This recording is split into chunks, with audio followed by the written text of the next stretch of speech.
bien, estaremos iniciando con el distinto tema que nos toca hoy sobre los antecedentes y la legislación de las necesidades de educación especial.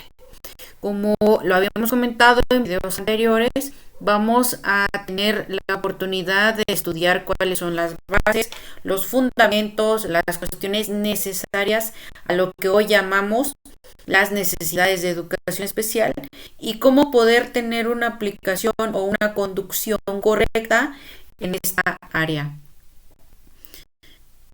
Para eso empezaremos a tocar los distintos temas de la materia y les comparto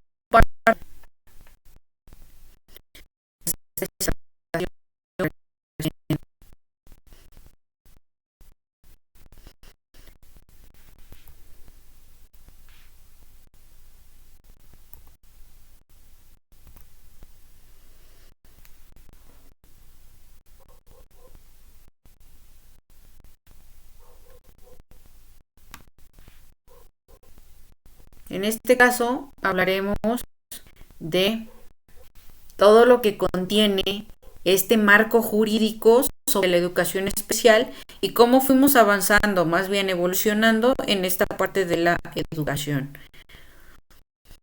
En el primer punto encontramos que la educación especial pues se enfoca en ayudar a los niños con capacidades a aprender, pero eso no significa colocarlo en un salón especial todo el día.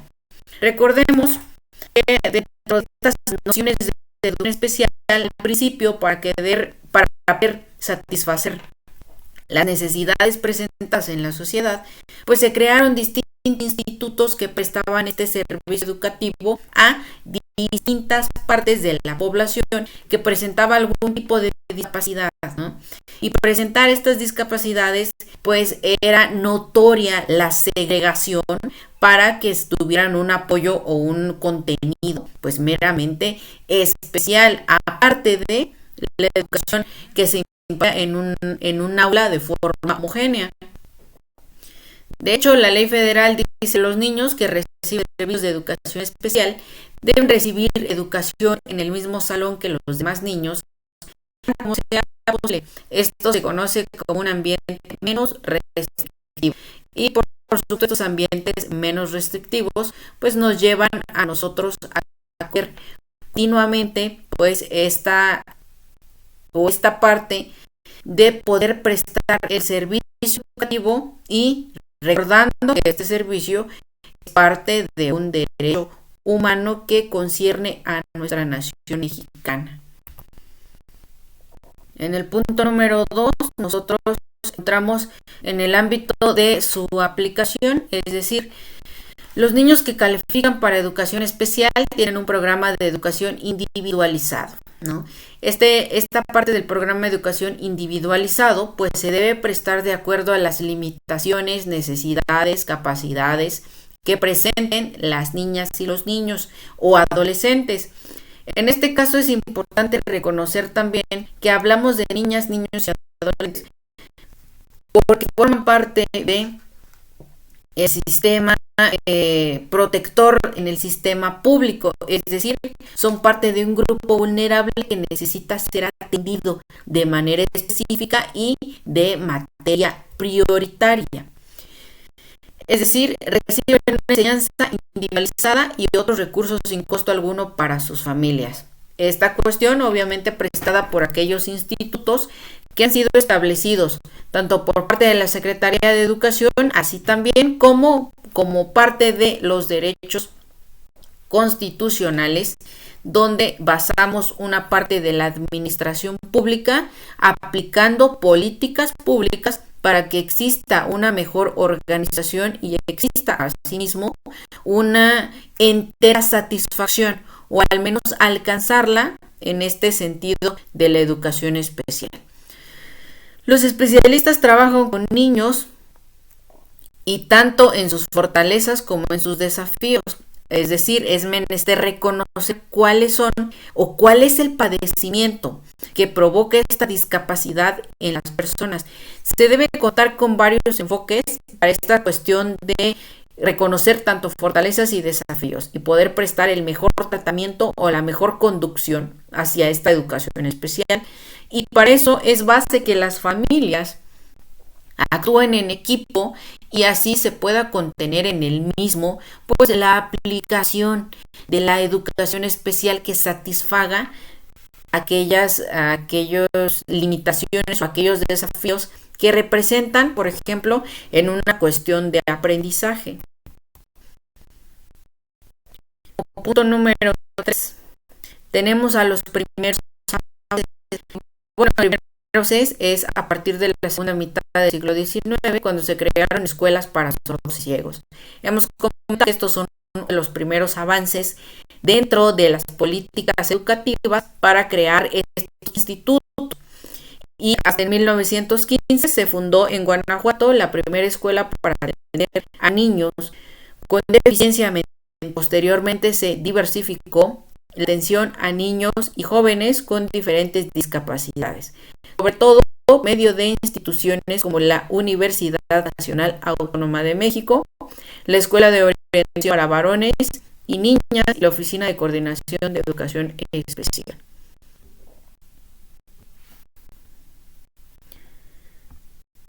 En el punto número 1 ya estamos hablando que a finales de 1970 se presenta por decreto presidencial la Dirección General de Educación Especial con la finalidad de organizar, dirigir, desarrollar, administrar y vigilar el Sistema Federal de Educación Especial y la formación de maestros especialistas.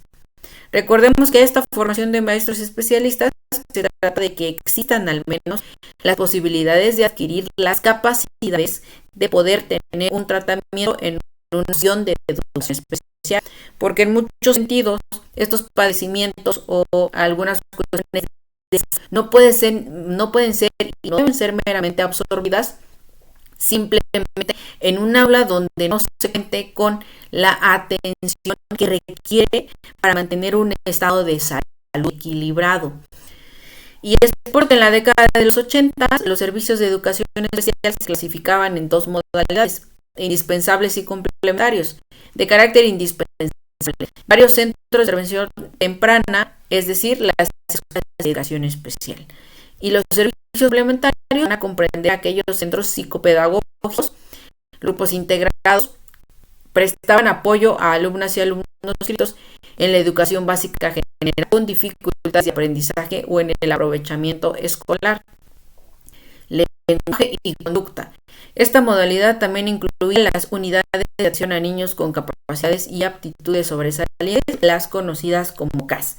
Recordemos que estas capacidades y aptitudes sobresalientes, pues obviamente son totalmente dirigidas a la capacidad intelectual más desarrollada o subdesarrollada de aquellas personas, de aquellos niños, niñas, adolescentes o jóvenes que gocen de estas capacidades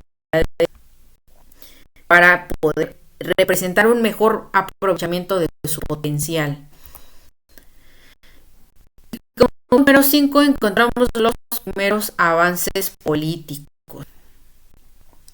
Recordemos que los avances políticos pues es uno de los sistemas que más ayuda al aprovechamiento y al cumplimiento de todas las normativas que ya han sido creadas pues desde un inicio. Y se da un número importante de intervenciones de manera institucional. Se crean centros como los centros de intervención temprana, los centros de rehabilitación y educación especial, el Centro de Capacitación de Educación Especial, conocido como CADE, y entre otros.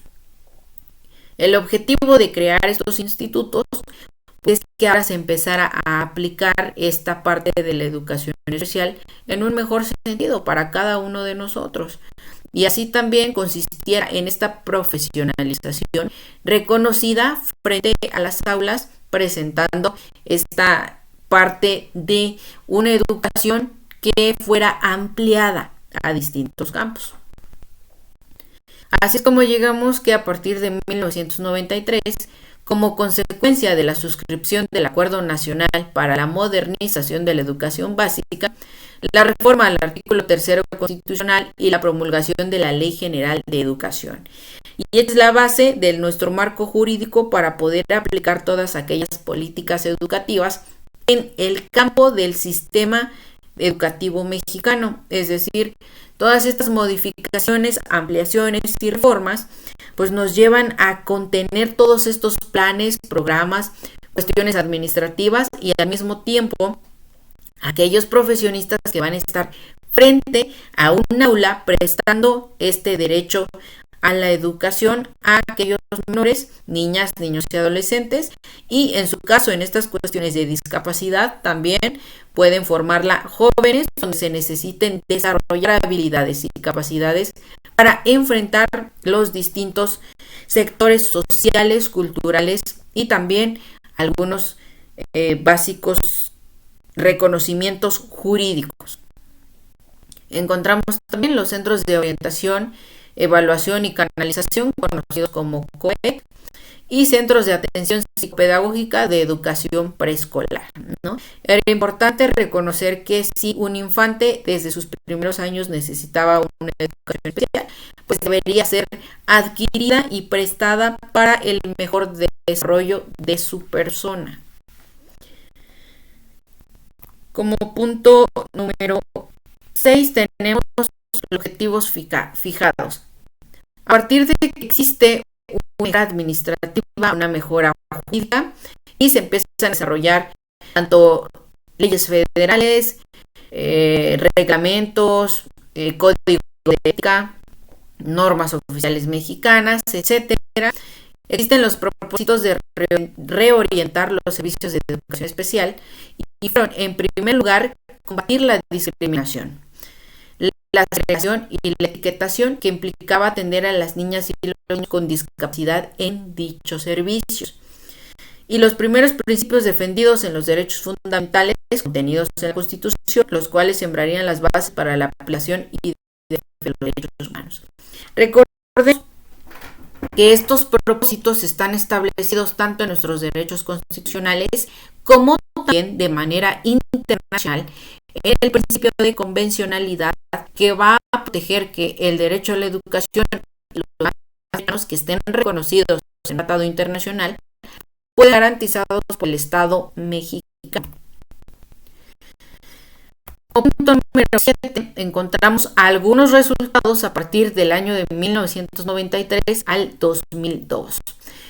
Entonces, estas transformaciones tienen su sentido, pues, inciso A, transformación de los servicios escolarizados de educación especial, centros de atención múltiple, conocidos como los donde estos profesionales también de tener un seguimiento, ¿no?, al apoyo a las personas con discapacidad.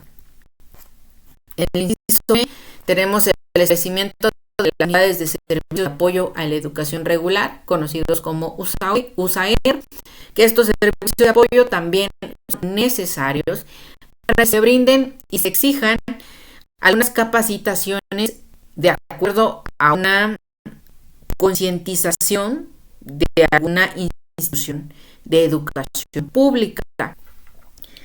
Es menester que tengamos en cuenta que estas unidades o estos institutos que son de ámbito público, también podemos contar con algunos organismos, con instituciones que son de ámbito particular. Y esta cuestión de la creación particular también tiende a tener, por ejemplo, poder ser una sociedad de prestar este servicio de apoyo o de capacitación también a otras instituciones que puedan ser de la rama pública o de la rama privada.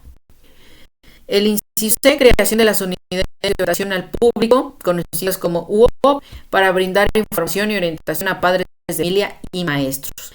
Recordemos que se necesita tener una orientación mínima para poder tener un desenvolvimiento y un trato en estas bases de educación especial. Inciso estructuración de la Secretaría de Educación Pública. Inciso E, en el 2002 se presentó el Programa Nacional de Fortalecimiento de la Educación Especial y de la Integración Educativa. Estos programas nacionales son con el objetivo de poder restablecer aquellas cuestiones obligatorias dentro de la educación y aquellas necesidades que necesiten ser aplicadas, reconocidas, garantizadas y respetadas en esta parte del sector de la educación pública, y así también como la oficina de representación para la promoción e integración social para las personas con discapacidad. Y en el inciso F, la obligatoriedad jurídica en el ámbito internacional, con la reforma del 2011. Aquí hablamos que en nuestro sistema jurídico mexicano son incluidos de manera obligatoria, oficiosa y garantizada los derechos humanos, con los que se puedan reconocer también en instrumentos internacionales.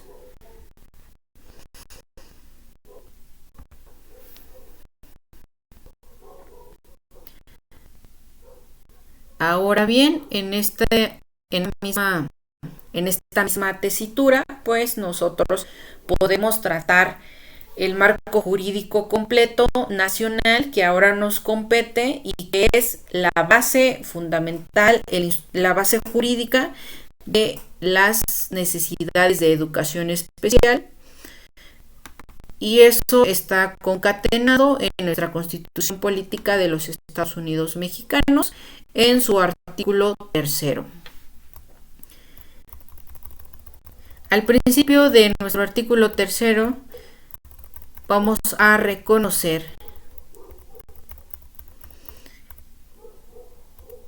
la parte del derecho a la educación y nos habla que es para todas las personas. El Estado, la Federación, los estados, la Ciudad de México, municipios, tienen la obligación de impartir y garantizar la educación inicial, preescolar, primaria, secundaria, media superior y superior.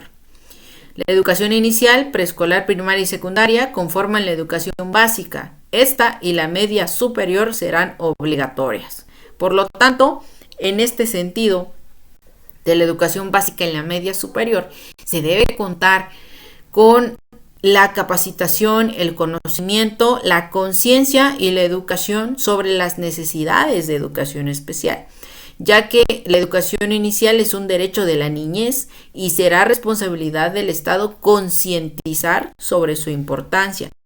Y en esta responsabilidad de concientizar, pues obviamente entran aquellos profesionales que tienen como objetivo desarrollar su profesión ante un aula o como docente.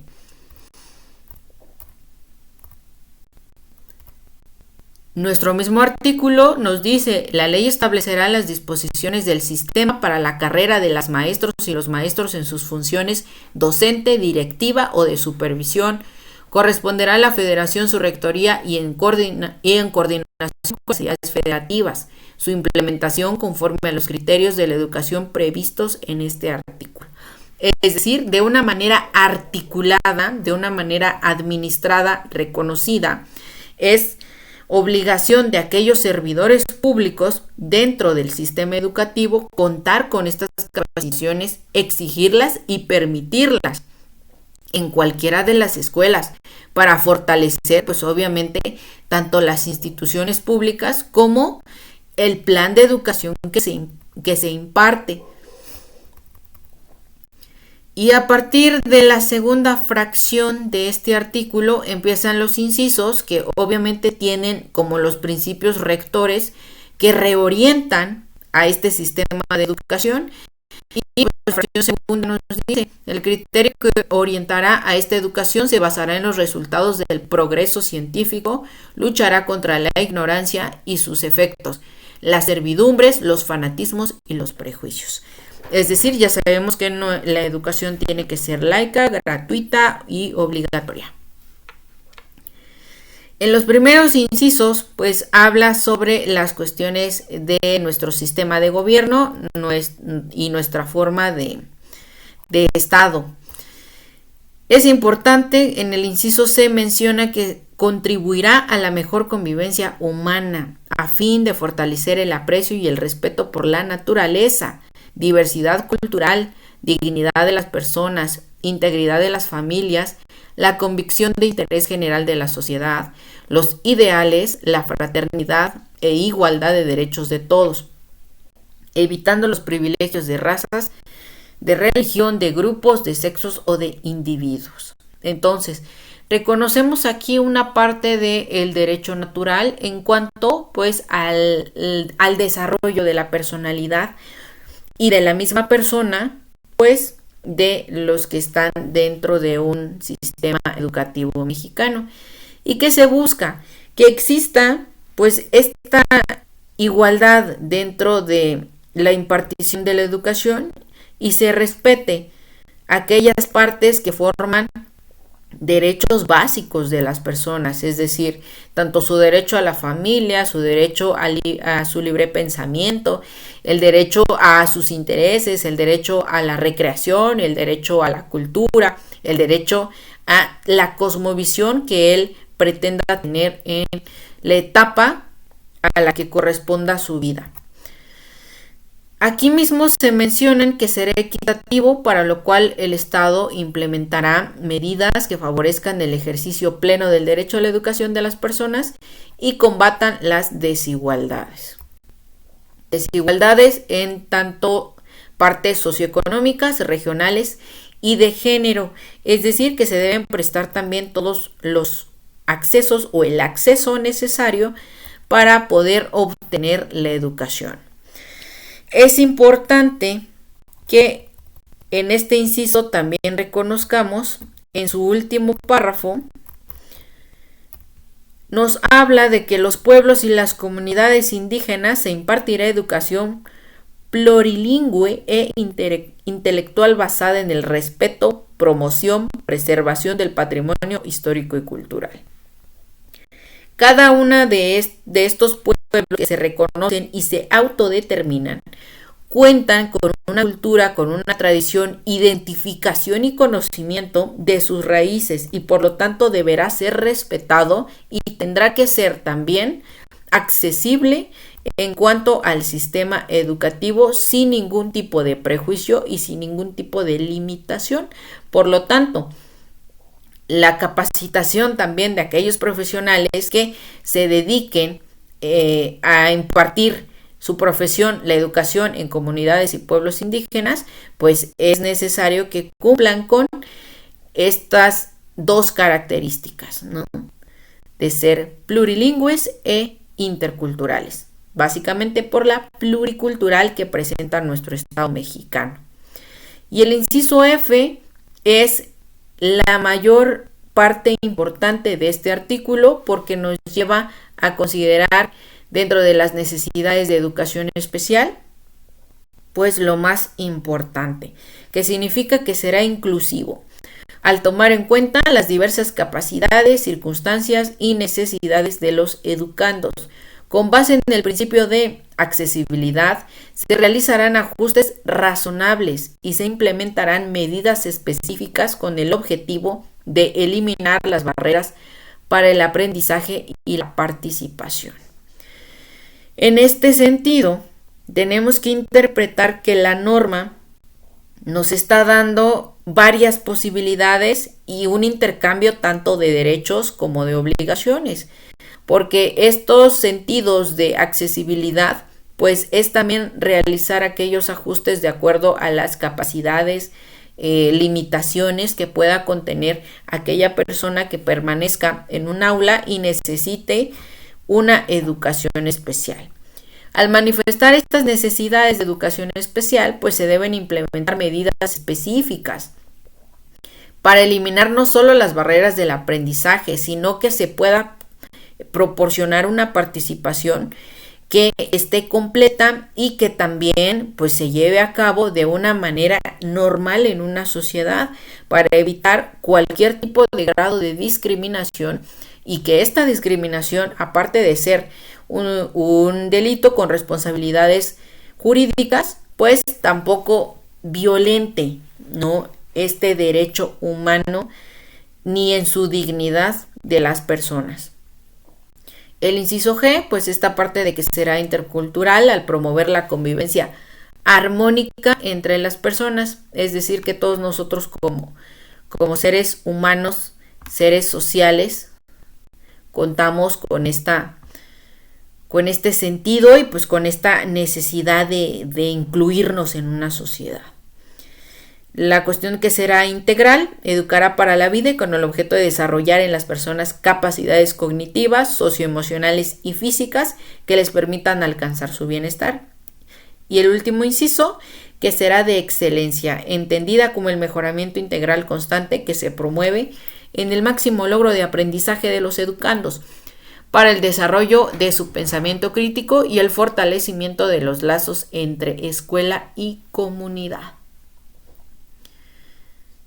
Ahora bien, estamos hablando que nuestra ley nos está dando toda la posibilidad, pues, meramente de acceso y de garantía de estas necesidades de educación especial.